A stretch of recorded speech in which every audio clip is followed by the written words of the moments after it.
Sí, señora profesora. Listo, gracias. Bueno, vamos a dar algunas nociones respecto a lo que es genética médica y también vamos a dar algunos ejemplos de cómo llenar la última parte de la guía sobre lo que es genética. Primeramente, lo que es esta ciencia genética viene a formar, es una ciencia que forma parte del grupo de las ciencias biológicas que va a encargarse de estudiar cómo se transmite las características de los padres a los hijos, es decir, cuáles son los mecanismos de herencia que se tienen en cuenta en la transmisión de caracteres.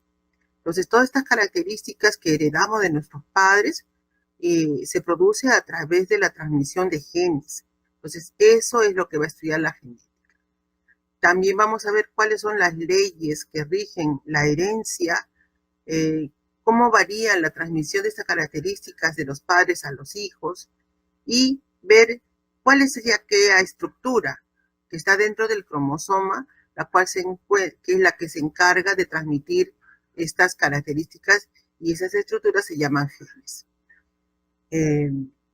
A lo largo de la historia, la transmisión de estas características ha llamado mucho la atención en diversos investigadores, ¿no? Desde las épocas muy antiguas, por ejemplo, desde la cultura hebrea, desde la época de Hipócrates, llamó mucho la atención el por qué los hijos tenían características de sus progenitores y sobre todo cuando habían algunas enfermedades. Por ejemplo, las primeras culturas hebreas observaron la transmisión de estas características en animalitos, hicieron algunos estudios en plantas, pero todavía el conocimiento era muy empírico, muy, todavía muy inicial este conocimiento. Posteriormente, con el avance de la tecnología, pues hubieron y descubrimientos de algunos estructuras, pues vamos a ver que comenzó a haber un avance respecto al estudio de la genética, ¿no? Inicialmente se creía pues de que el semen contenía estas características que eran representativas de la persona, del ser humano, y que esto se podía transmitir hacia los hijos, ¿no? Posteriormente, ya en el año de 1822 a 1884, fue un monje austriaco llamado Gregory Mendel quien hizo investigaciones y empezó a observar la transmisión de ciertas características, pero en algunas plantas, ¿no? Él pudo manipular estas plantas, las cuales pues hizo estas observaciones que en realidad sentaron las bases para lo que es la herencia, pero en su momento no lo tomaron mucho en cuenta. Posteriormente, ya en los años pues, del siglo XX, Morgan, Sutton, Boveri, tomaron en cuenta algunos aspectos que tenía Gregory Mendel y empezaron a hacer ya otros estudios, ¿no? Con el avance de la tecnología se pudo descubrir el microscopio, se pudo determinar la cantidad de cromosomas, se pudo ya visualizar las cadenas de ADN, entonces, y eso ya más o menos nos dieron un avance en respecto a lo que es la genética, determinando en sí la cantidad de cromosomas, porque se suponía o no tenía alguna evidencia de esta cantidad de cromosomas que había en los seres humanos. Ya en el año de 1956 se pudo establecer de que los seres humanos tenemos 46 cromosomas.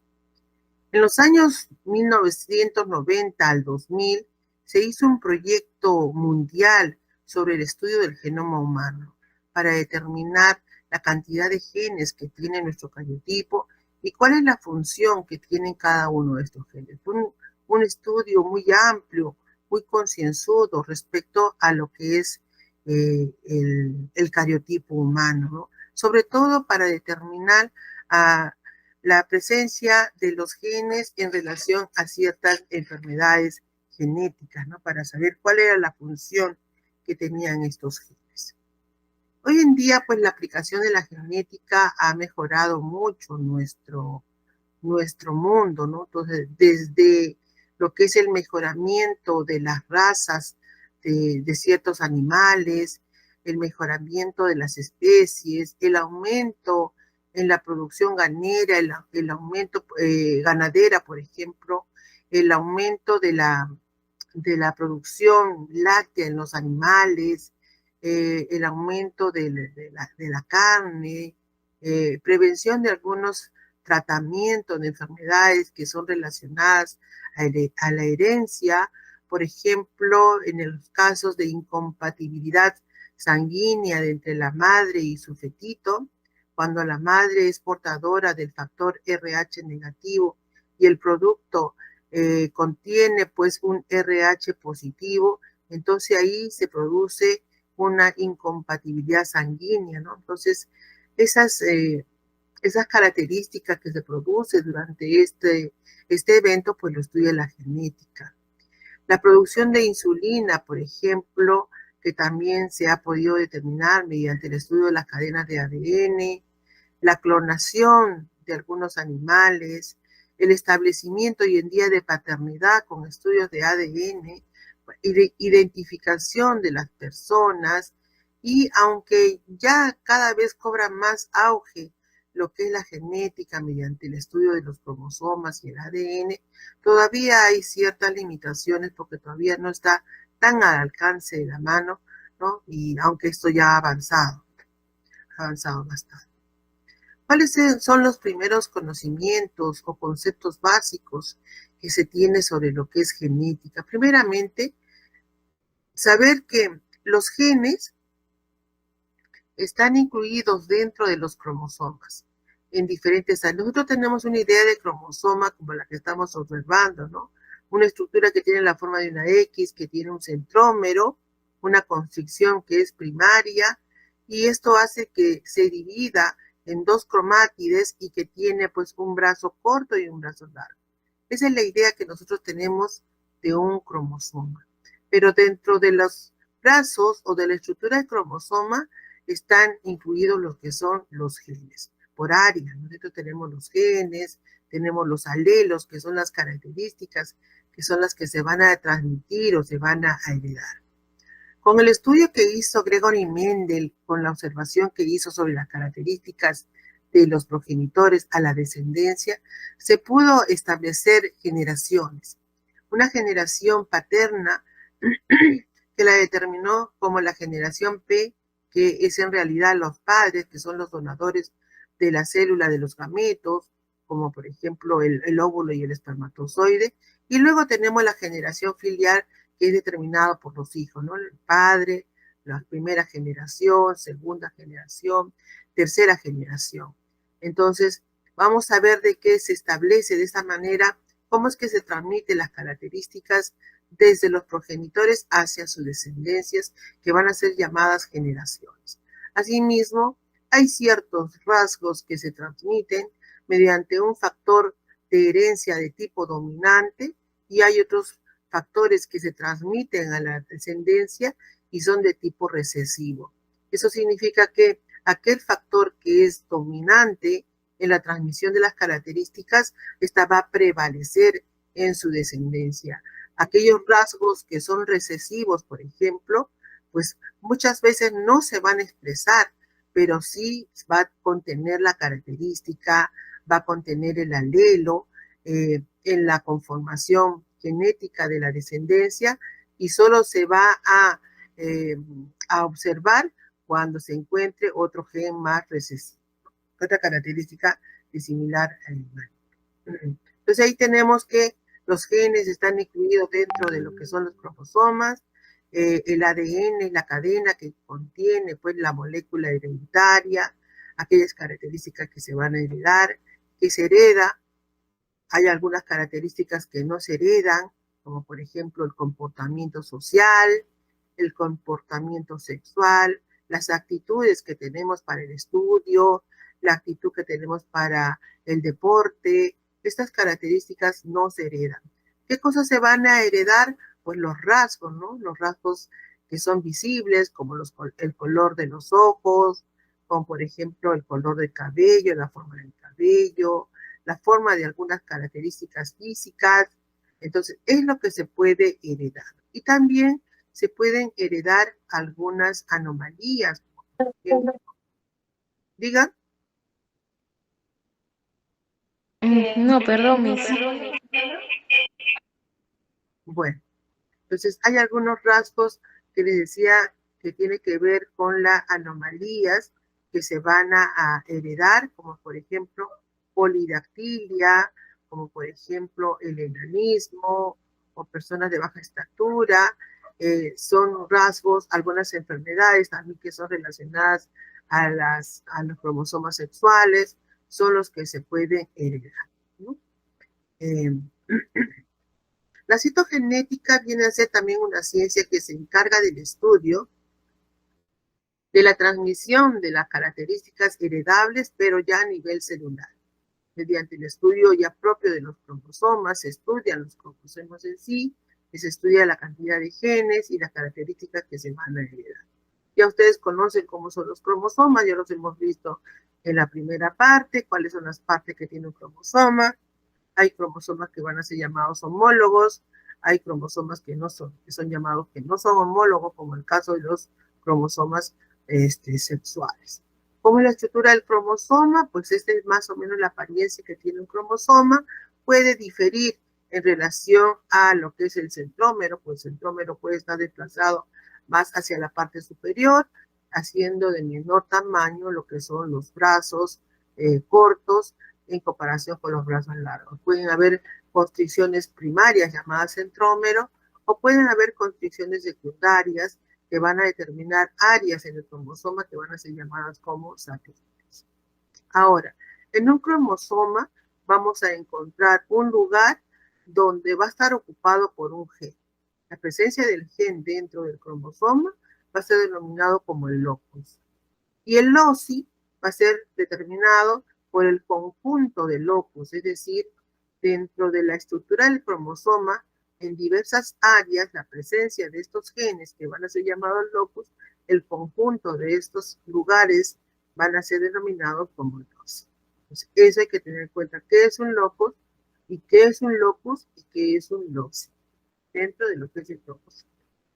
Ahora, el cariotipo humano, como ya lo hemos visto y sabemos, está conformado por 23 pares de cromosomas.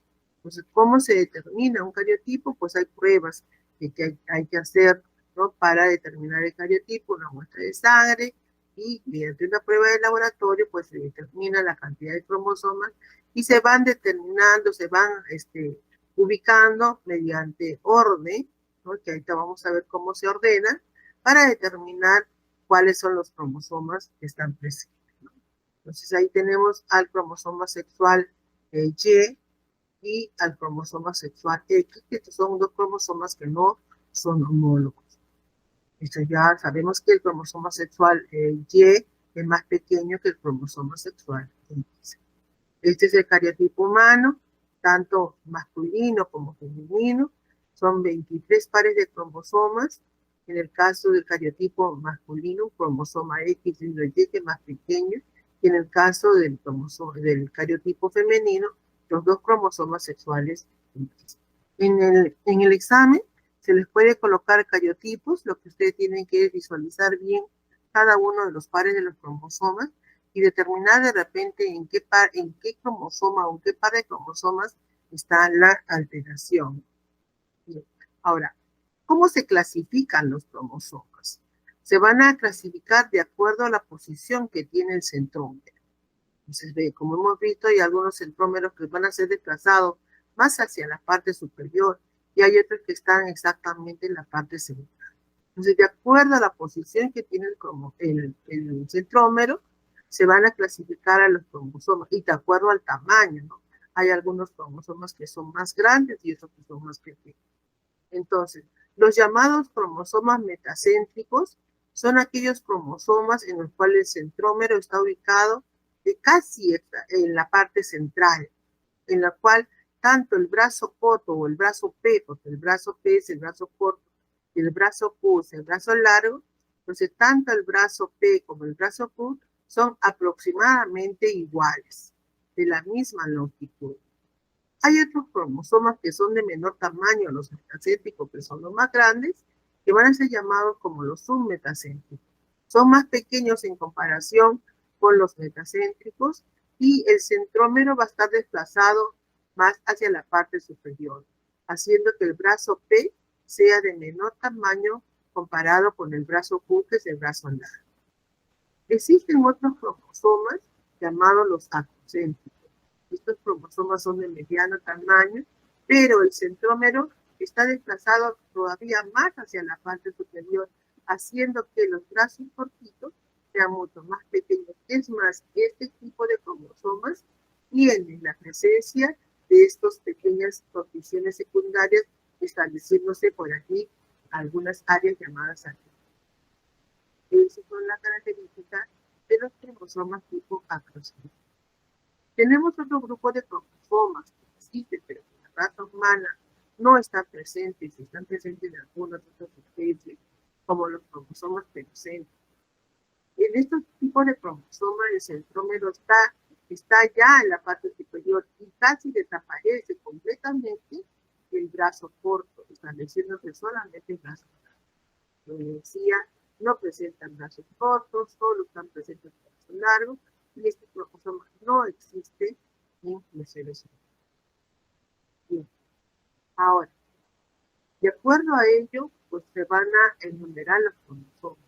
Desde los cromosomas más grandes se van a ir ordenando hacia los cromosomas más pequeños y van estableciéndose números como el primer par, segundo, tercero, y así sucesivamente en orden, desde los más grandes hacia los más pequeños.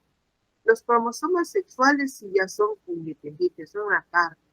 Hasta el par número 22 se hace ese ordenamiento de acuerdo a la posición del centrómero, de acuerdo al número, al tamaño del cromosoma, hasta el par número 22. Y el par número 23, si ya se establece de manera activa. Sabemos que en nuestro cariotipo tiene 46 cromosomas que corresponde a un cariotipo de tipo diploide y que los cromosomas sexuales pues, tienen una cantidad de haploide de. Entonces ahí tenemos el cariotipo humano, en este caso cariotipo masculino, con la presencia de este par de cromosomas, y también vamos a ver de que aparte de enumerarlo, o sea, enumerar los cromosomas de acuerdo al tamaño, agruparlos de acuerdo a la posición que tiene el centrómero, también se van a agrupar por grupos A, B, C, D, E, F, G. Entonces, de acuerdo a estos grupos, también se van a constituir los cromosomas. Y vamos a ver qué sucede con estos grupos. El grupo A está conformado por el primero, segundo y tercero. Estos cromosomas son los más grandes dentro del cariotipo y están relacionados, están incluidos dentro de los cromosomas metacéntricos. ¿Qué son los cromosomas metacéntricos? Son aquellos cromosomas de los cuales el centrómero está casi en la parte media, estableciendo dos brazos, brazo corto y brazo largo, aproximadamente de tamaños iguales. Y ahí tenemos al par número 1, al par número 2 y al par número 3, que son los más grandes grupos, conformando el grupo A. Luego tenemos al grupo B, y en el grupo B tenemos los submetacéntricos grandes.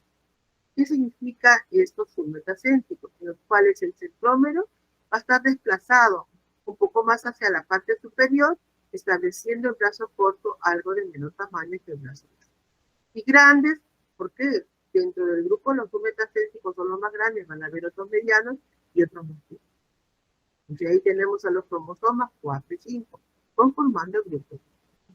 En el grupo C tenemos la mayor cantidad de cromosomas. Y estos también son submetacéntricos, muy similares al 4 y el 5, pero estos son de tamaño intermedio, de tamaño mediano. Estos son grandes y estos son medianos. Y el centrómero pues está muy similar al grupo B, ¿no? Ubicado o desplazado más hacia la parte superior, estableciendo los brazos cortos de menor tamaño que el brazo. Y ahí tenemos a los pares 6, 7, 8, 9, 10, 11 y 12. Estos conformando el grupo C y en el cual tenemos a los submetacéntricos medianos. En este grupo de cromosomas, grupo C se incluye el cromosoma sexual X. No tenemos al cromosoma sexual. Entonces, esto por favor lo anotan, porque les puede lo preguntar.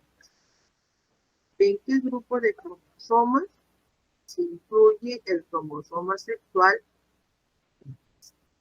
Está incluido en el grupo C y es un cromosoma submetacéntrico de tipo Lewis. Eso es. ¿Listo? Ahora, ¿qué más tenemos respecto? ¿Qué otros grupos tenemos? Tenemos al grupo D, al grupo E, al grupo F. Todavía. Entonces vamos a ver que el grupo D son llamados cromosomas acrocéntricos medianos. ¿Qué significa este grupo de cromosomas en los cuales pues ya el centrómero está muy en la parte superior? Es más corto, este brazo corto, el brazo pequeño, y ahí tenemos a los cromosomas, y que van a formar satélites, y los tenemos a los cromosomas 13, 14 y 15 en el grupo. El grupo E está conformado por los cromosomas solapares 16, 17 y 18. Y en este grupo E son considerados submetacéntricos pequeños, muy similar al grupo C, muy similar al grupo D, solo que son grandes, medianos y pequeños.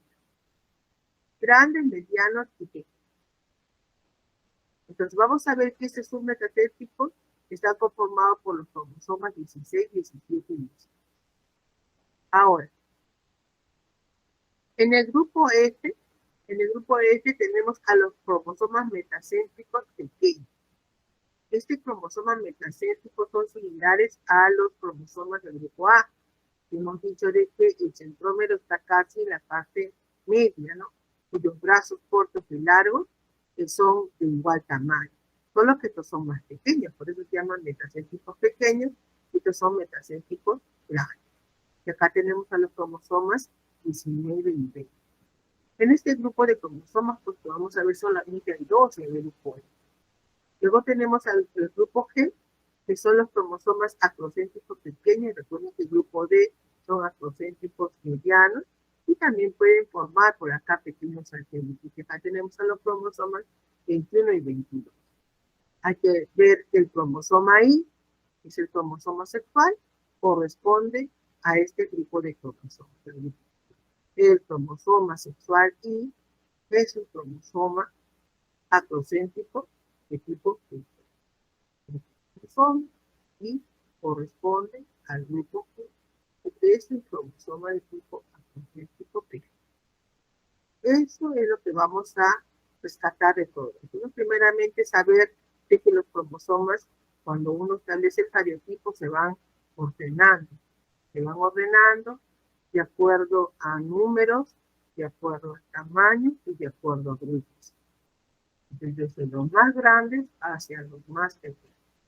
Sabiendo que los cromosomas sexuales son independientes. Ellos van a entrar a formar los grupos. El cromosoma sexual X corresponde al grupo de los cromosomas medianos y el cromosoma sexual Y corresponde al grupo G, que son los cromosomas acrocéntricos de tipo G. Ahora, hay algunas anomalías que van a estar, o enfermedades, que van a estar relacionados a los que son los cromosomas. Cada cromosoma que es susceptible a mutarse o alterarse puede acarrear una serie de anomalías. Acá tenemos dos ejemplos de estos cromosomas que son los más grandes, al par número 1 y al par número 2. Es el autosoma más grande y es el segundo más grande, el cromosoma 2. Miren ustedes, está compuesto por 245 millones de bases nitrogenadas. El par número 1 contiene 3.141 genes y hay muchas enfermedades relacionadas a la alteración del primer par de cromosomas, como el Alzheimer, por ejemplo, el cáncer de mama, el hipotiroidismo congénito, la sordera, poliposis eritematosa, talasemia, glaucoma, hemocromatosis, feocromocitomas, porfirias, cáncer de próstata, tumor de Winter, enfermedad de Charcot, el síndrome de progeria, son estas enfermedades que pueden no estar presentes. Son afecciones el síndrome de progeria, entonces que pueden estar relacionadas al estómago. Lo mismo tenemos con el PAN número 2, que contiene 237 millones de pares de base nitrogenada. Enfermedades relacionadas a estos cromosomas son síndromes del Alport, Armstrong, Wilber, son enfermedades que están relacionadas al hígado, esclerosis, criosis, que ya lo hemos visto en lo que es el sistema de la piel, la conformación de la piel, el criosis, el feto arlequín. Entonces, esas son anomalías relacionadas a estos cromosomas. Son dos ejemplos nada más. Cada cromosoma pues, es susceptible a mutarse y alterarse.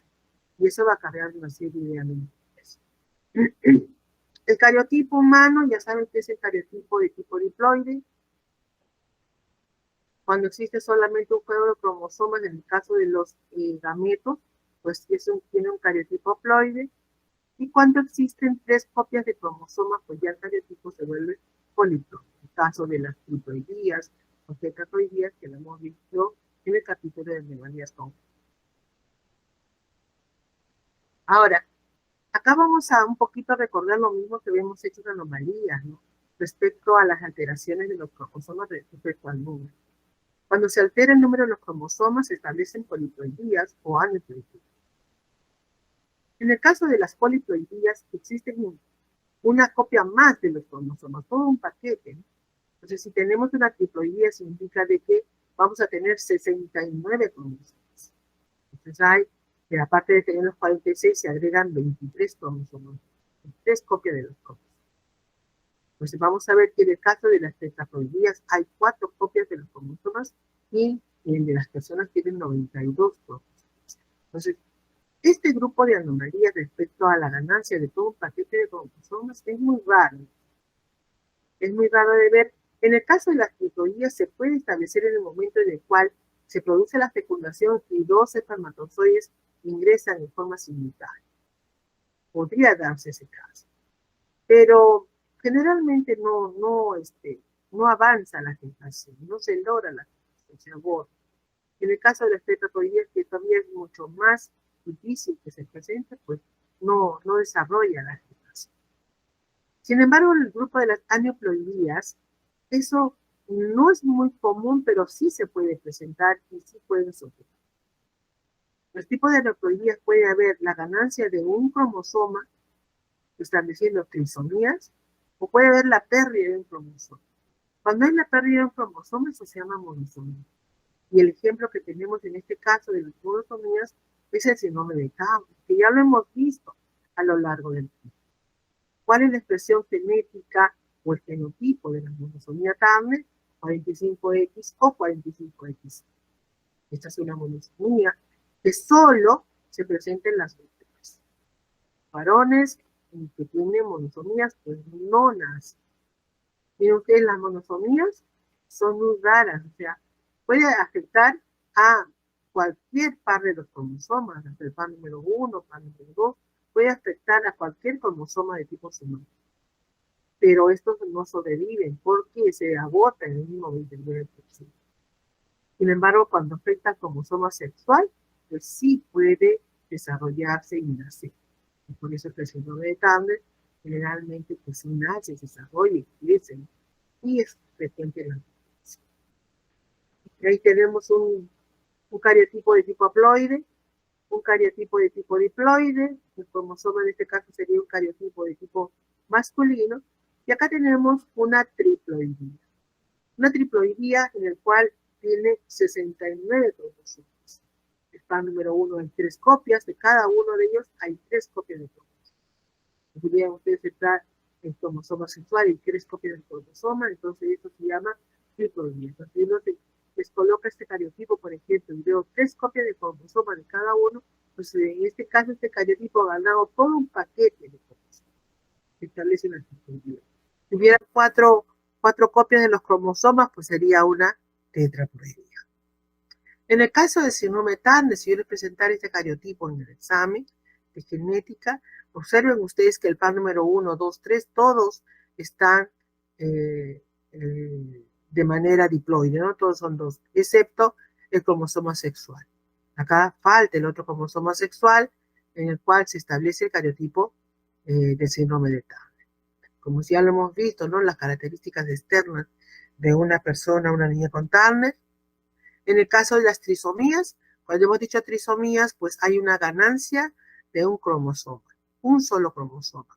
Este es el par número 1, es el cariotipo del síndrome de Patau. Entonces, el síndrome de Patau, la trisomía se presenta en el cromosoma número 13, acá tenemos el cromosoma 13, ahí tenemos la afectación.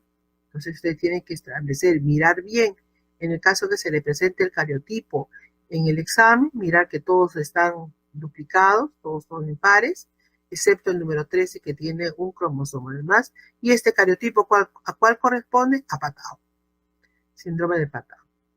Ya las características externas de Patau también se establecieron durante el desarrollo del curso. El síndrome de trisomía 18, en el caso del cromosoma par 18 hay una ganancia de un cromosoma y este cariotipo corresponde al síndrome de Edwards. Las características también ya las hemos visto. Y síndrome Down, ¿dónde está la trisomía? En el par número 21, vamos a establecer el par número 21, 3 copias del cromosoma, síndrome Down. Características externas también ya las hemos revisado. Ahora, también pueden haber casos en los cuales se presenten trisomías, pero de los cromosomas sexuales. Hasta ahora hemos visto 13, 18 y 21, que son las trisomías de los cromosomas somáticos.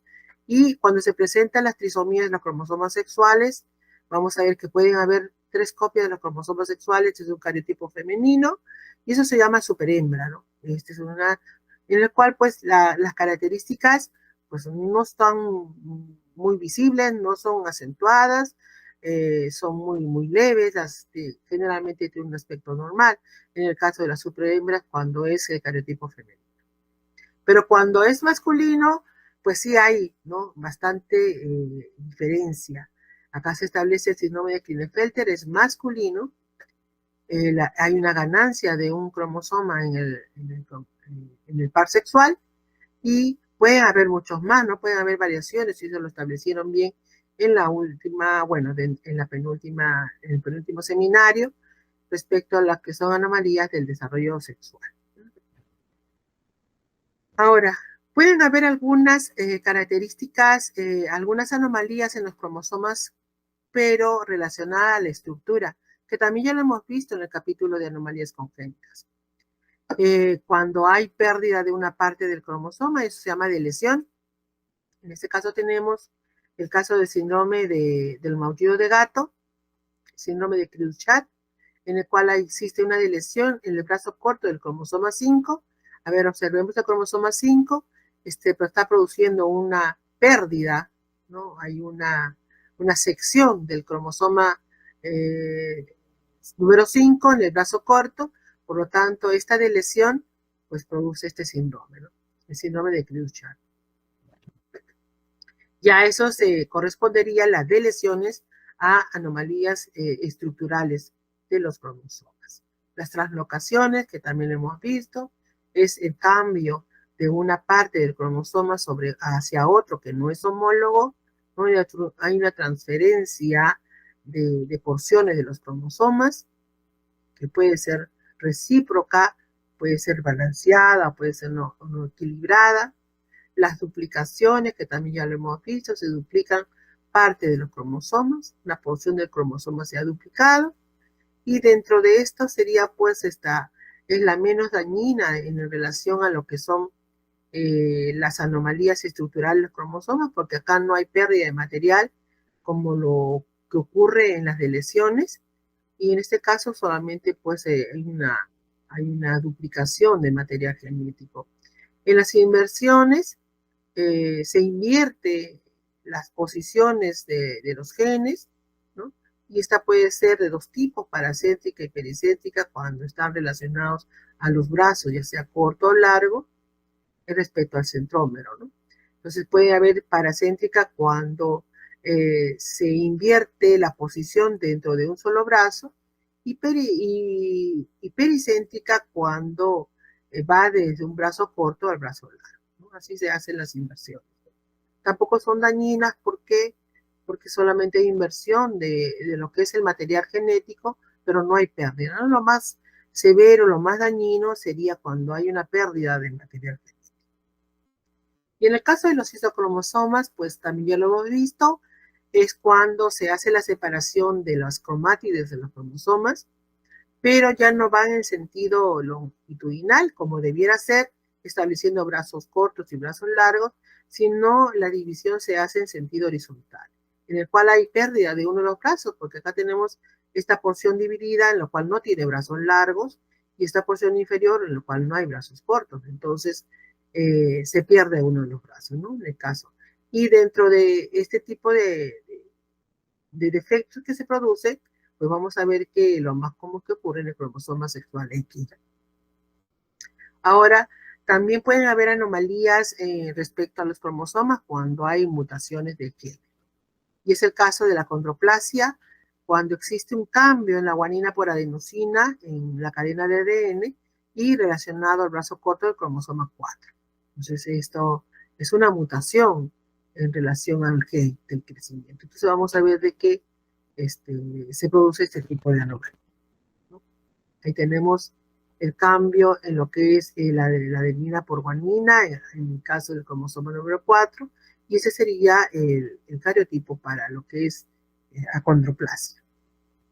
Ahora, esto del tablero de Punnett es un gráfico que se hace para establecer la paternidad y los rasgos que son hereditarios. Acá tenemos este tablero que se ha ideado para ver la posibilidad de, de poder heredar las características de los progenitores, en el cual se hace un gráfico de cuadrículas, 13 y 9 cuadrículas, en los cuales en la parte superior, en sentido horizontal, va el sexo femenino y en sentido vertical va el sexo masculino.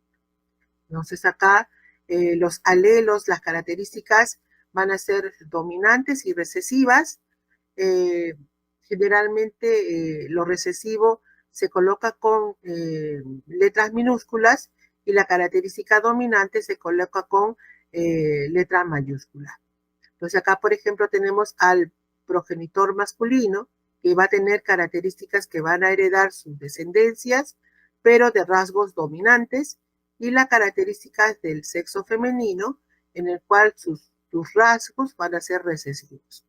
Entonces, ¿qué probabilidad hay de que los hijos, la descendencia de este cruce, de varón y mujer, tengan características masculinas o adquieran la característica femenina?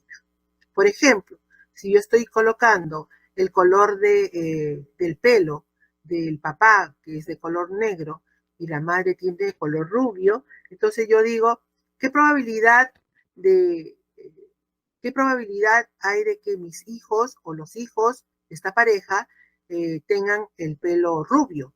¿Qué probabilidad hay que salgan con el pelo de color claro, rubio, ¿no?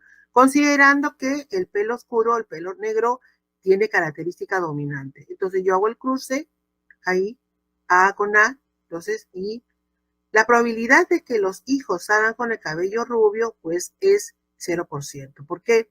Porque estamos diciendo que el rasgo del color es dominante. Entonces, por lo tanto, al establecer acá la descendencia, que es heterocigota, en este caso son homocigotos, en este caso, vamos a ver de que todos los hijos van a tener una A mayúscula, que es la heredada del padre, que es el pelo de color oscuro, y esto es dominante. Entonces, todos los hijos van a obtener el pelo dominante. Ahora, si yo, por ejemplo, tuviera el cruce de dos, una mujer que tiene cabello oscuro de este cruce, ¿no? Cabello oscuro, y un varón que tenga cabello también oscuro, pero que sea heterocigoto, que tenga el alelo recesivo para el cabello rubio, entonces, ¿cuál es la probabilidad de que la descendencia salga con cabello rubio? Siendo, por ejemplo, la madre de cabello oscuro, pero que tiene el alelo recesivo para el cabello rubio, y el varón también, pues, tiene el cabello negro, pero tiene el alelo para el color rubio del cabello. Entonces, en el cruce que se hace, vamos a obtener la descendencia, que sería la segunda descendencia, en los cuales, pues miren, tres hijos van a salir con el cabello oscuro, pero uno sale rubio. Siendo la mamá de cabello oscuro y el papá también cabello oscuro, solo que en este caso son heterocigotos. ¿Por qué? Porque van a tener el rasgo recesivo que no se expresa, se expresa el dominante y el dominante de cabello oscuro. Acá tiene el rasgo recesivo para el cabello rubio, pero se está expresando el dominante, que es el cabello oscuro. Papá cabello oscuro, madre cabello oscuro, pero con rasgos recesivos para el cabello rubio. Entonces, en el caso, los hijos que van a tener este cruce, van a ver que tres de ellos salen con cabello negro, y de acá, dos. Acá este es homocigoto y este es heterocigoto, pero es de cabello oscuro, acá también, y va a salir uno de cabello rubio. ¿Por qué? Porque se cruza A con A. Entonces, para que el color rubio se exprese, ambos alelos deben ser recesivos. Solo así se va a expresar. Si en este caso sería una A mayúscula, pues sería de color oscuro, ¿no? Pero como ambos se están cruzando y los dos son recesivos, pues en ese caso sí se expresa la diferencia. Esto estamos haciendo el ejercicio para el color de cabello. Imagínense usted que sea una enfermedad relacionada a lo que es la parte genética. Entonces, en esos casos, para eso se establecen las probabilidades, ¿no? ¿Cuál es la característica de que los hijos obtengan la enfermedad genética de los padres? Entonces ahí se establecen proporciones, ¿no? El 75% de los hijos pues van a nacer normales, ¿no? Pero hay un 25% de que los hijos obtengan la enfermedad, en el caso de que esté relacionado a un rasgo recesivo. Entonces, para eso se establece este tablero de Punnett, para ver la probabilidad que hay en obtener las características o los rasgos desde los progenitores, ¿no? Y en relación a este tablero, pues se van a hacer varios ejercicios respecto a lo que es la herencia, ¿no? Por ejemplo, se va a hacer en el caso de las leyes de Mendel, que se acuerdan que les dije que Mendel fue el que hizo la observación en algunas plantitas en aquel entonces para obtener y visualizar los rasgos que se obtenían al cruzar algunas plantas, ¿no? ¿Cuál fue su investigación? Es en observar el guisante, ¿no? Lo que nosotros conocemos como arvejitas, esas plantas de la arvejita. Él manipuló las características de la planta y estableció, ¿no? El cruce de estas plantas. Por ejemplo, él pudo observar la forma que tenía la semilla, el color que tenía la semilla, la posición que tuvo las flores en el tallo, el color de la cubierta que tenía la semilla, la forma de la vaina, que se establecía el color que tenía la vaina y la altura de la planta. Entonces, estas características que él hizo, pues las empezó a manipular, ¿no? Entonces, y hizo cruces, y para obtener una primera generación, una segunda generación, y así pudo establecer rasgos dominantes y recesivos. Y él pudo establecer leyes, ¿no? Leyes que son denominadas como pues, los principios de la genética, como las leyes de Mendel. Una primera ley, que el principio de la uniformidad y reciprocidad, al cruzar dos líneas puras, se obtiene la descendencia con característica heterocigota. Dos líneas puras, ¿no? Se obtiene la descendencia filial 1 con características heterocigotas en las cuales predomina el factor dominante. Entonces, y acá el 100% de la descendencia obtiene el rasgo dominante, pero lleva el gen o el alelo recesivo en su información. No se expresa el gen recesivo, pero se expresa el gen dominante, ¿no? Y toda la generación, pues, tiene las características de este gen dominante. Cuando cruza una generación F1, hace el cruce de una generación F1. Cuando se cruza en la generación F1 para obtener la generación filial 2, entonces en esos casos se obtiene lo que habíamos dicho, ¿no? El gen recesivo se va a expresar solo cuando sea ¿no? Homocigoto. Entonces ahí la probabilidad de que se obtenga la enfermedad es en un 25%, ¿no? Y eso es la segunda ley que él establece, de la segregación y pureza de los gametos. Y así se puede cruzar una tercera generación, se hace el cruce, con otra característica más, agregándole no solamente el color del pelo, podríamos agregar la forma del pelo, no pelo rizado, pelo liso. Entonces ahí tenemos un pelo ondulado y un pelo que es liso, agregándole al color. Entonces, ¿se pueden agregar más rasgos? Sí. Y en ese caso, la ley de la distribución independiente, que también es una tercera ley de la genética, en el cual se hace el cruce con más características y se puede obtener todas las generaciones, ¿no? Entonces, de esa manera se pudo establecer las leyes de la genética. Y estábamos hablando de genes y habíamos visto que la posición de un gen pues se llama locus, ¿no? Que lo hemos visto de un comienzo. Ahora, los genes son los que llevan las características heredadas desde los padres a los hijos. Solo se van a expresar cuando ambos genes, ya sean dominantes o bien sean recesivos y sean homocigotos. De esa manera.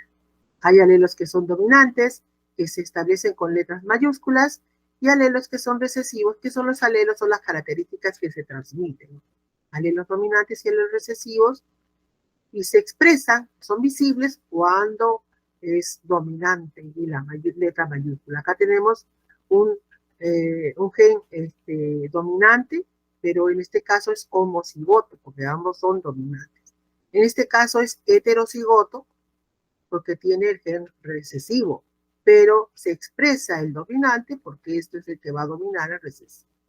El recesivo solo se va a expresar cuando ambos alelos son recesivos. En este caso sería dos N minúsculas, entonces se expresa. Solamente.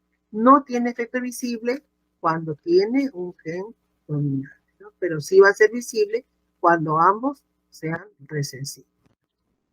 Entonces ahí tenemos cuáles son las características que se pueden heredar, pues, el color del pelo, el color de los ojos, la forma que tiene el pelo.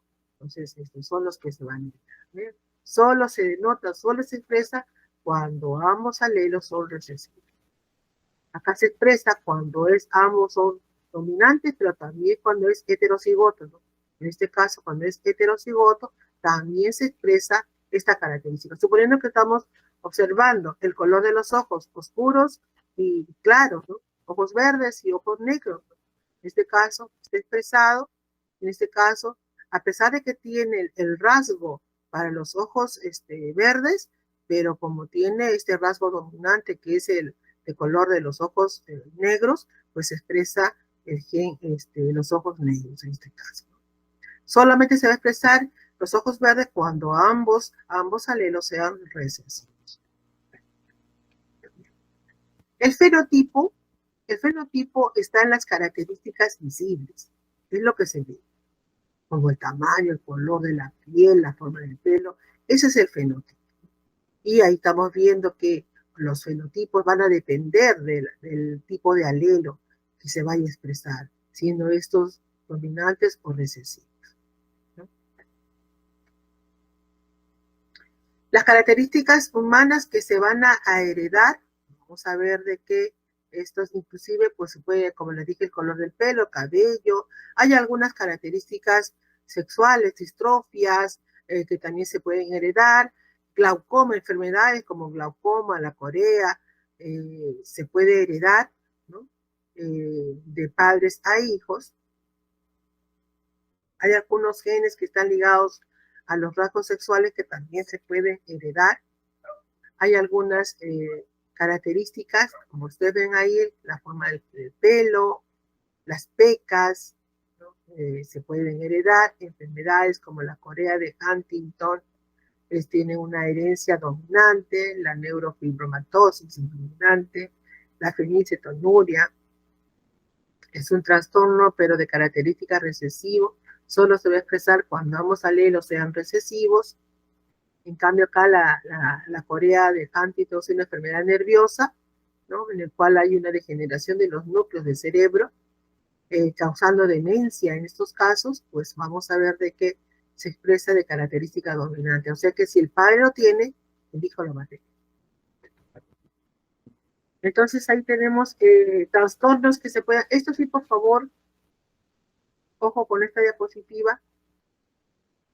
Trastornos dominantes y trastornos recesivos que se heredan. Eso sí lo tenemos en cuenta. ¿Cuáles son los trastornos que se pueden heredar de características dominantes? La corea de Huntington, o enfermedad de Huntington, que es un trastorno del sistema nervioso, la neurofibromatosis, las distrofias miotónicas, las esclerosis, que son afecciones del sistema nervioso. En el sistema urinario se pueden transmitir como herencia dominante las enfermedades quísticas del riñón. También hay algunas enfermedades gastrointestinales como la poliposis, hematopoyéticas como la eferocitosis, trastornos esqueléticos como el síndrome de Marfan, la osteogénesis imperfecta, la condroplasia, que ya lo hemos visto, ¿no? Que es las personas de baja estatura. Hay otros trastornos que se van a heredar de característica recesiva, es decir, que tiene que expresarse, se expresa solo cuando ambos solían ser minúsculos recesivos, cuando ambos sean recesivos, cuando uno es dominante y otro recesivo no se expresa, como por ejemplo alteraciones metabólicas, la fibrosis quística, la fenilcetonuria, de trastornos hematopoyéticos, anemias, talasemias, del sistema endocrino, la hiperplasia suprarrenal congénita, este rasgo recesivo, el sistema nervioso, atrofias musculares, ¿no? Que tienen rasgos recesivos. Esto sí, por favor, se lo excluyan. Entonces acá tenemos también esta característica de los hoyuelos, por ejemplo, también es heredable. El color de la piel, algunos rasgos sobre anomalías de la piel, color de los ojos, los tipos de herencia, ¿no? Hay herencia relacionados a los cromosomas a los somáticos, ligados al sexo, dominantes o recesivos. Y vamos a ver ahora sobre lo que es, esos son lo mismo, las características que acabamos de ver, ¿no? La condroplasia de características dominantes, que ya lo habíamos hablado, que les dije que lo tengan en cuenta, recesivos. Hay otras anomalías o que se heredan, o características que se heredan por herencia mitocondrial, en el cual la madre es portadora del rasgo mutado y ella lo hereda a todos sus hijos. Lo hereda a todos los hijos. Entonces, la madre es la que va a heredar. Entonces, cuando es debido a la herencia mitocondrial, pues vamos a ver que en el caso de las madres viene el rasgo mutado. Dice que va la mitocondria, su ADN, está alterado y la madre hereda a todos sus hijos. En el caso del varón está sano, la madre tiene la alteración y toda la descendencia de esta pareja contiene el rasgo que está mutado, en el caso de lo que es herencia mitocondrial. Pero solo, ¿no? En este caso, vamos a ver que todos los hijos e hijas son afectados y heredan las mitocondrias mutadas. Ninguno de los hijos hombres afectados hereda la alteración. En este caso, por ejemplo, este hijo varón, porque tiene dos hijas mujeres y dos hijos varones, en el caso del hijo varón, que se junta con su pareja, pero no transmite la enfermedad, solo la mujer lo transmite. Este varón que está afectado porque es hijo de esta mujer afectada, entonces cuando se junta y tiene su descendencia, ninguno de sus hijos no adquiere la enfermedad. No sé si se dan cuenta, ¿no? En este caso, los progenitores de este varón, los padres, la madre que tiene esa alteración en las mitocondrias de la madre, pues todos sus hijos tienen el defecto. Sin embargo, este varón que forma su familia y tiene su descendencia, ninguno de sus hijos hereda la enfermedad. Solo si esta mujer tuviera su pareja y tuviera hijos, todos sus hijos van a estar afectados. Entonces, en el caso de las herencias mitocondriales, es la mujer la que transmite la anomalía. ¿Qué anomalías hay por herencia mitocondrial? Pues neuropatías, ¿no? Que tiene que ver con pérdida de la visión, algunas alteraciones de los músculos estriados, alteraciones del sistema nervioso central, que puede estar afectada por herencia mitocondrial. Entonces, cuando es herencia mitocondrial, ustedes ven una gráfica como esta, pues solo la madre hereda a su descendencia. Varones. Entonces vamos a ver algunas características heredadas también en el caso de los seres humanos, como por ejemplo la herencia sanguínea, la herencia de los grupos sanguíneos. No sé, hay bastantes grupos sanguíneos, ¿no? Pero el más común es el grupo ABO, en el cual los grupos sanguíneos son clasificados como grupo A, B, AB y el grupo O, que es el universal. Y vamos a ver que hay algunas características relacionadas a los grupos sanguíneos que se pueden eliminar. Sobre todo cuando se produce eritroblastosis fetal. ¿Qué cosa es la eritroblastosis fetal? Es la incompatibilidad sanguínea. Cuando la madre tiene el factor RH negativo y el hijo tiene factor RH positivo. Y ustedes dirán, ¿y cómo el hijo adquiere factor RH positivo? Es que el padre de esa madre con RH negativo, el padre es de RH positivo. En el caso de que el padre tuviera el factor RH negativo y la madre también, pues el hijo sale con RH negativo, ¿no? Porque el factor RH es el que va a heredarse. Pero si el esposo de esta madre con RH negativo fuera RH positivo, el RH positivo es dominante, es dominante. Entonces, este factor RH positivo, como es dominante, el hijo va a heredar ese factor. Va a heredar ese factor y la madre con RH negativo está desarrollando en su cuerpo un fetito con RH positivo. Entonces, generalmente cuando ocurre eso se llama incompatibilidad sanguínea.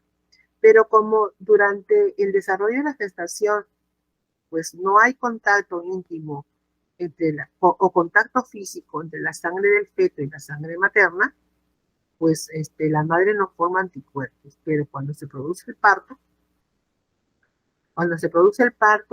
en ese momento hay un contacto entre la sangre de la madre y el feto. Y cuando eso ocurre, la madre inmediatamente forma anticuerpos contra ese factor RH positivo. Y en un segundo embarazo, en una segunda gestación, como la madre tiene anticuerpos contra este factor, pues lo elimina. En una primera gestación no, porque la madre no reconoce este factor. No ha tenido contacto con este factor, porque ya la madre es RH negativo, como no ha tenido contacto con ese factor que es extraño para su cuerpo, no ha formado los anticuerpos. Entonces, y como no hay contacto entre ambas sangres, solamente en el momento que se produce el parto, si hay un pequeño contacto, entonces en ese momento la madre forma esos anticuerpos. Y en una segunda gestación ya no lo reconoce y lo elimina. Entonces, ¿qué va a pasar en un segundo embarazo? Pues van a haber muerte de los glóbulos rojos. Porque la madre, mediante sus anticuerpos, produce la eliminación de estos glóbulos contra este factor y muere el producto. Entonces, ¿qué sucede en estos casos? ¿No? Se hace una vacuna. Se le vacuna a la madre con gamma inmunoglobulinas antes de que se produzca el parto para que la madre no forme los anticuerpos y tenga sus otros embarazos, ¿no? Entonces, ese es el estudio que hay sobre lo que es genética, vean ustedes, ¿no? Para evitar este tipo de enfermedades, para evitar.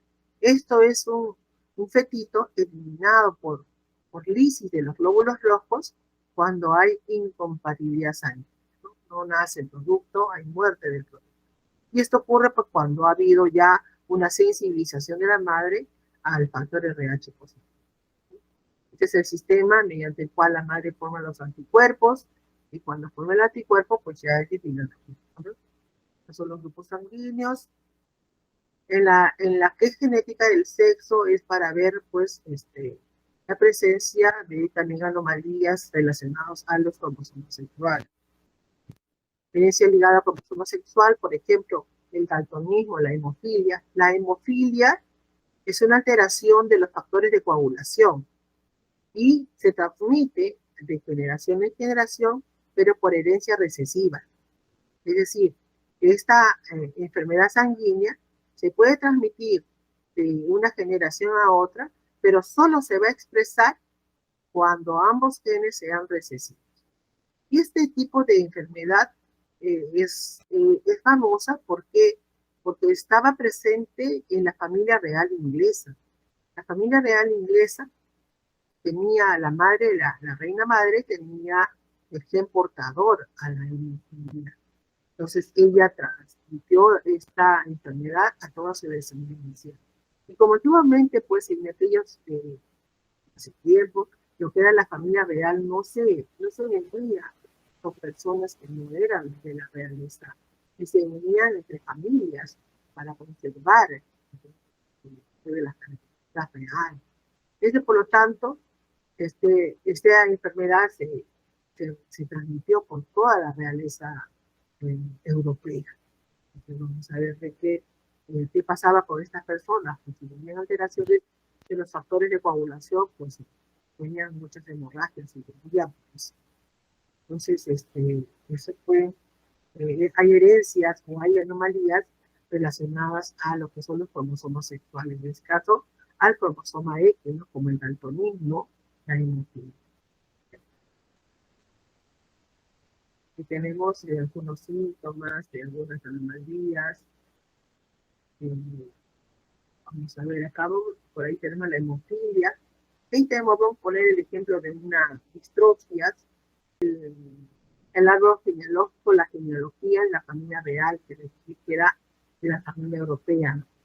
Cuando la reina Victoria, reina de Inglaterra, era la madre afectada. Acá en este círculo, en esta genealogía, la cuadrícula, el cuadrado es el varón y lo que es el círculo es para la mujer, y cuando tiene un punto en el centro oscuro, significa de que la madre, en este caso la mujer, posee un alelo mutado, en este caso para lo que es la hemofilia, pero ligado al cromosoma sexual.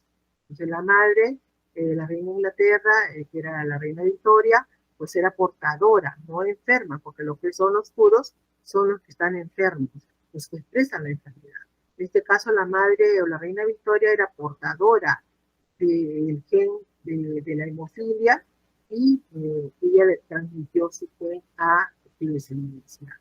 Y solamente cuando era recesivo y se expresaba, pues Leopoldo seguramente que empezó la enfermedad, y así se pudo expandir la enfermedad eh, por la realeza. En este caso, la familia real británica, la familia real rusa, de Prusia, la española, pues eran afectos a esta enfermedad. Alexis fue uno de la descendencia que era uno de los favoritos de la reina, ¿no? Creo que era su nieto, nieto, hijo, nieto y nieto, en el cual pues sufría mucho más, ¿no? Era el más famoso de todo lo que son la descendencia de la reina. Acá tenemos mujer portadora y varón hemofílico. En el caso de los varones son los que más afectados. Las mujeres eran portadoras, las mujeres portadoras, y los varones eran afectados con la enfermedad de la mujer. Entonces, esta gráfica se les va a pedir la guía, ¿no? La guía, hagan una gráfica de la familia real inglesa, y cuál es la enfermedad que tenía esta familia, cuál era la enfermedad que tenía, era la hemofilia. Era un gen recesivo mutado como homosexual. Ahora, hay otras anomalías que son relacionadas a los cromosomas sexuales, como por ejemplo, en el caso de la herencia influida por el sexo, la calvicie, también, ¿no? La formación de los pelos, también relacionada a los cromosomas Y. Bueno, algunas mujeres también puede haber esas alteraciones.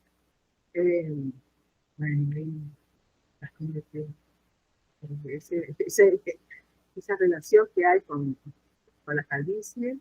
Los rasgos de la línea del pelo también son heredados en la familia.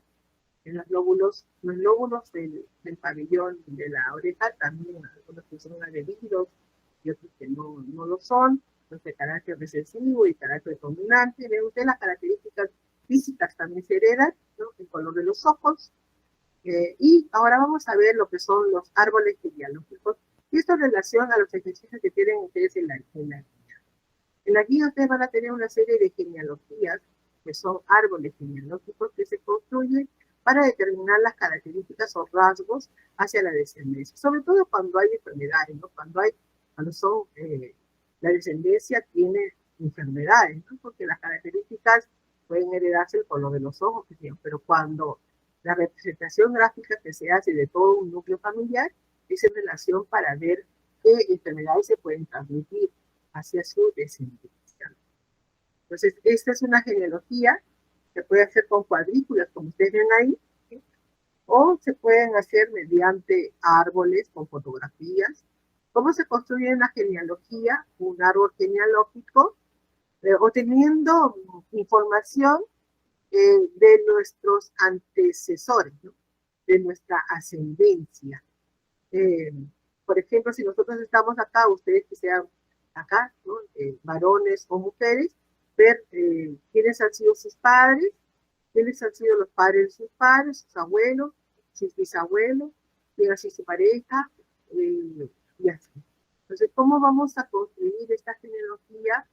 Generalmente por relatos que tenemos con nuestros abuelos, por archivos, pueden hacer por registros, por, por registros notariales, por publicaciones, pero generalmente por relatos orales que tenemos con las personas, con nuestros antecesores, nuestra ascendencia, para ir construyendo nuestra genealogía. Puede ser por cuadrículas así, papá, mamá, cuántos hijos. Siempre el hijo mayor va primero, luego el hijo segundo, el tercero, ¿no? Si se pasa, y así. Primer hijo, acá se supone que el primer hijo es varón, segunda mujer y tercera mujer, y así. Así se construye.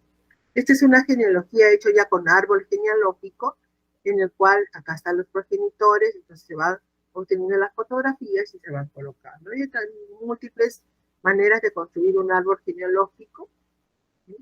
Y más que todo es para construirlo en relación a ver qué factores están alterando, ¿no? Si hay alguna expresión de alguna anomalía o alguna característica que tenga que ser importante en el grupo familiar.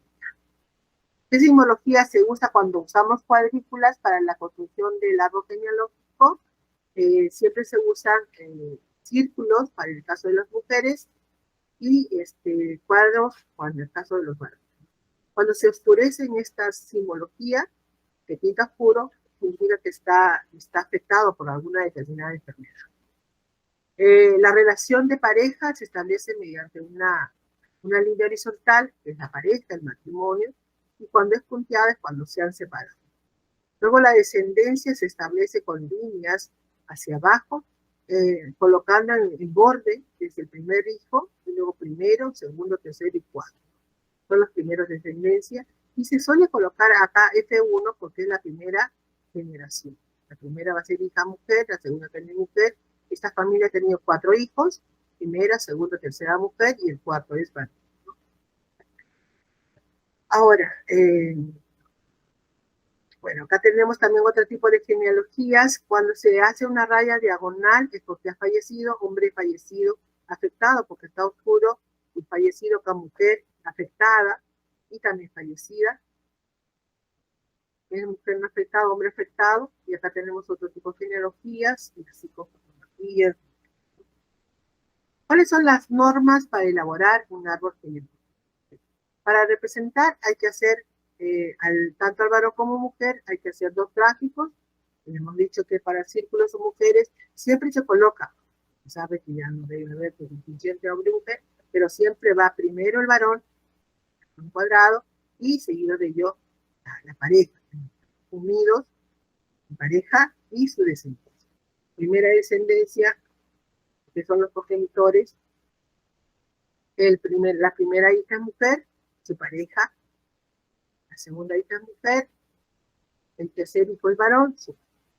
Entonces así se va colocando, no se va construyendo. Cada generación debe identificarse con números colocados a la izquierda todos los miembros de la misma generación deben situarse en la misma línea, desde la primera generación. Los progenitores y la primera generación. Ahora, cuando hay alguna alteración en la pareja, uno de ellos está afectado, pues la generación hay que ver cuáles son los afectados. Expresamente. Entonces la pareja colocar el varón siempre en primer lugar y luego el orden de nacimiento. Pero en estos casos, la persona cuando se coloca una fecha es lo que vamos a probar cuál es la probabilidad de que sus hijos de esta mujer afectada pues tenga pues, su descendencia afectada. En este caso se va a hacer la aprobación, probando con esta mujer afectada. En este caso, por ejemplo, este varón que está afectado o enfermo ha tenido su pareja, pero ninguno de sus hijos ha sido afectado. Bien, la unión de parejas cuando son consanguíneas, es decir, se establece la unión entre primos, sobre todo en la familia real inglesa, y se establecían relaciones entre primos, sobrinos. Entonces, cuando hay unión de parejas consanguíneas, se establece la unión con doble línea. A ver, ustedes ven acá hay una doble línea, significa de que hay unión consanguínea. Ahora, se rellenarán los símbolos para representar a las personas que están afectadas. O, en este caso, cuando están afectadas o son portadores de la enfermedad, pero no expresan la enfermedad, se va a sombrear la mitad. En el caso de que están expresando la enfermedad, toda la figura se sombrea. Son enfermos, están con la enfermedad que se expresa. En este caso, cuando se pinta la mitad de la figura, significa que son portadores de la enfermedad, más no están expresando la enfermedad. Solamente expresan la enfermedad cuando están de forma completa la gráfica. En este caso, acá este papá es portador de una enfermedad, sus hijos, que ha tenido 3 hijos, son, la primera es mujer portadora, la segunda es mujer es sana, y el tercer hijo varón también es portador. Entonces acá esta pareja, por ejemplo, para ver cuál es la probabilidad de que este hijo ha nacido, y cómo ha nacido, si está sano o está enfermo, entonces esta mujer que es hija de esta pareja, ¿no? Vamos a ver de que ella es portadora de la enfermedad, se ha unido en forma consanguínea con este varón que también es portador. En este caso ha tenido pues también hijos, 3 descendencias, de los cuales pues vamos a ver que uno de ellos es enfermo, mujer, el otro es portador, y el otro pues el sexo no está muy determinado. Entonces, en el caso de que se establece una raya diagonal es porque es fallecido. En este caso la mujer es fallecida, Tana fallecida. Abortos te va a indicar cuando son con gráficos pequeñitos, ¿no? Estos son son portadores de la enfermedad, pero relacionados al sexo. Esto es un aborto de un niño que estaba afectado. Este es un varón afectado, pero fallecido. Y este es un varón afectado, pero está, ¿no? Entonces, esas son las simbologías que se usan. Acá tenemos más simbología, aborto, en el caso aborto afectado, un embarazo en curso, sexo desconocido, que habíamos visto acá un comienzo. Acá la pareja ha tenido una mujer afectada, un varón portador y un tercer hijo cuyo sexo no está determinado. No está determinado. Sexo desconocido. ¿Qué más tenemos? Unión consanguínea, doble línea. ¿Qué más tenemos por aquí? El que se está probando para determinar la descendencia, cuál es la probabilidad de que los hijos sean afectados. La unión de pareja, estos son hermanos, estos son gemelos, producto de un mismo, son gemelos monocigotos. Estos son portadores de la enfermedad, pero relacionadas al sexo, a las cromosomas X.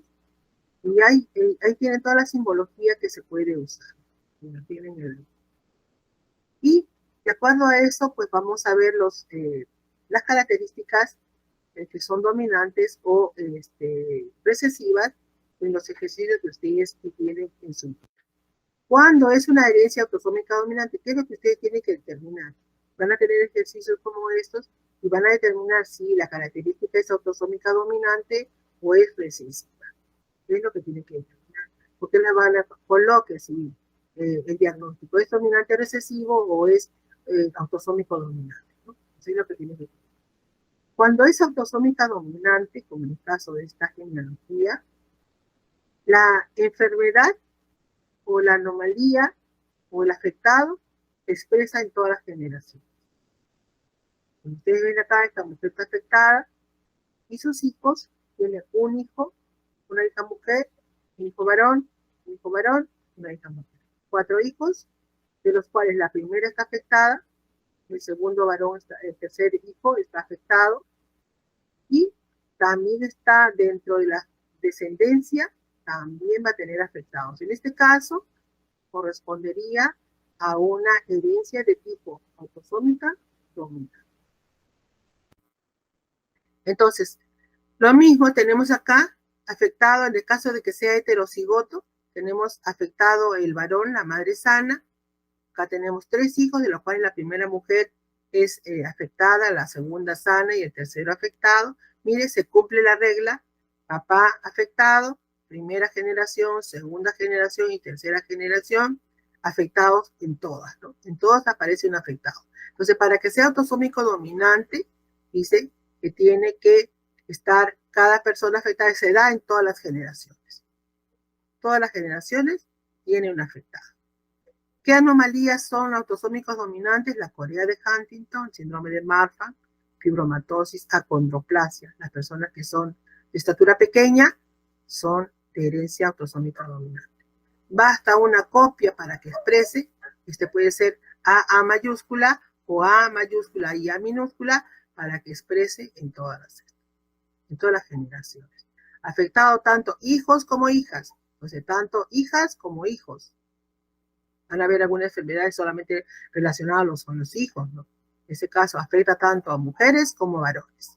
Acá tenemos mujer, varón, 2 varones, una mujer. Entonces se cumple todas las generaciones, afecta tanto a hombre como a mujer, se dan todas las generaciones, hombre y mujer, y tiene que ser de carácter dominante, ¿no? Listo, tenemos otro patrón de herencia en el cual es dominante, y ahora vamos a ver cuándo es recesivo. Autosómico recesivo.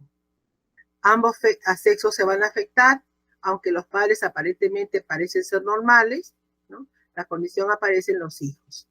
El genotipo más probable es que los padres sean heterocigotos, mientras que los hijos no afectados pueden ser de homocigotos o heterocigotos. Ejemplo, vamos a ver ahí.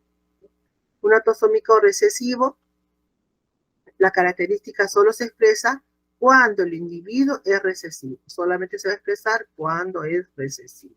Estos son todos portadores. Vean ustedes, aparentemente los padres están no afectados, pero acá son portadores y acá se expresa. Solo se va a expresar cuando ambos alelos son recesivos. Ahí los tenemos, este tipo de herencia. Entonces, ¿cuándo es de herencia recesiva? Cuando hay 2 copias de la mutación de B minúscula. En este caso, la mujer afectada tiene que tener necesaria, para que sea de gen recesivo, necesariamente las 2 B minúsculas, ¿no? En este caso, sería las 2 chiquititas, y el varón puede ser B grande, no puede ser A, por ejemplo, si es A grande, o puede ser A, o A o B, en este caso, ¿no? Grande o B. Entonces, vemos de que para que se pueda expresar, ambas copias de los alelos, las características son recesivas y múltiples. Ahora, se puede saltar en generaciones, o sea, no específicamente va a estar en todas las generaciones. En este caso, en la primera generación se presenta, en la segunda también, pero en la tercera generación no hay, ¿no? En la cuarta sí hay. Entonces, se puede saltar en una generación, y puede afectar tanto a hombres como a mujeres, ¿no? Mujer afectada, varón afectado. ¿Listo? Entonces ahí es, ¿qué anomalías se expresan mediante genes recesivos? Fibrosis quística, la fenilcetonuria, algunas deficiencias sensibles. Ahí lo tenemos bebé en lo mismo. Este es el ejemplo que tiene que llenar Y esta es su respuesta, ¿no? La respuesta para que se pueda expresar, ambos tienen que ser recesivos. En este caso, por ejemplo, para que esta mujer esté afectada, también tiene que ser B minúscula, ¿no? También todo lo expresado tiene que ser B minúscula. B minúscula. Todo lo que se expresa en este varón debe también tener B minúscula para que pueda afectarse. ¿Listo? Entonces acá tenemos varón con B minúscula, todo se tiene que expresarse cuando todos son recesivos. ¿Listo? Acá, todos ellos son recesivos. Y cuando hay una B mayúscula, quiere decir que esta es dominante, entonces acá están sanos, ¿no?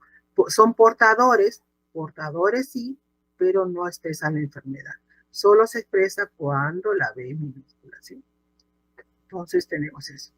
¿Cuáles son las herencias autosómicas recesivas? El albinismo, por ejemplo. El albinismo. Ahora, hay otro tipo de herencia ligada al cromosoma X dominante. En el cromosoma X dominante, vamos a ver que va a afectar tanto a lo que es mujeres y varones, pero es más frecuente en las mujeres que en los varones. También puede afectar al varón. Corresponde a las características que se expresan mediante el cromosoma sexual de X. Se presenta en igual, o sea, no en proporciones diferentes en las mujeres y en los varones, más frecuente en mujeres que en varones. Y se transmite a las herencias, ¿no? Entonces, ¿cuál es la herencia ligada al cromosoma X? Acá lo tenemos al daltonismo, recuerda que lo vimos con la herencia familiar real inglesa. Entonces, vamos a ver. ¿Okay? Cuando tiene un punto central, en el caso, eso es portadora de la enfermedad. Solamente expresa la enfermedad cuando está de color oscuro completo. Acá es portadora de la enfermedad. Pero acá se está expresando. Se está expresando la enfermedad y esto es relacionado al cromosoma sexual X. Ligado al cromosoma sexual Y, en el caso del cromosoma sexual Y, solo los varones van a ser afectados. Solo los varones. ¿Ok? Las mujeres no obtienen el cromosoma lleno, solo los varones obtienen ese cromosoma. Y ahora tenemos, los hombres afectados transmiten a sus hijas, y así. Bueno, esos son los ejercicios que van a tener ustedes en la guía, muy similares. Vean acá, no sé si te pasé, el delegado me dice si no le he pasado a la parte genética para que puedan tener como ejemplo y resolver esos patrones que tienen en la guía. Y cuando es de herencia mitocondrial, la madre portadora, ya lo habíamos visto, es la que transmite a todos sus hijos. Miren, en este caso, esta madre que es portadora de herencia mitocondrial, pues va a transmitir la enfermedad a su hijo varón, a su hija mujer, a su hijo varón. Tiene 4 hijos de esta familia, ¿no? Tiene 1, 2, 3, 4, porque estos son parejas. O sea, todos los hijos adquieren la enfermedad de la madre portadora por herencia mitocondrial. Ahora, ¿qué enfermedad se transmite por herencia mitocondrial? Pérdida de visión, por ejemplo. Y solo la mujer es la que transmite. El varón no. En este caso, este varón, por ejemplo, afectado, este varón afectado se ha unido con su pareja, pero no ha transmitido la enfermedad a ninguno de sus hijos. Este varón afectado, pues ha tenido hijos, bueno, acá en este caso su segunda pareja, ¿no? Pero no ha transmitido la herencia. En este caso, solo la mujer es la que transmite la enfermedad. Solo la mujer. A la hija afectada, transmite la enfermedad. Lo mismo relacionado con José Martín, y creo que ahí termina. Bien, entonces los ejercicios que tienen en la guía son más o menos similares a lo que ahora se me está presentando.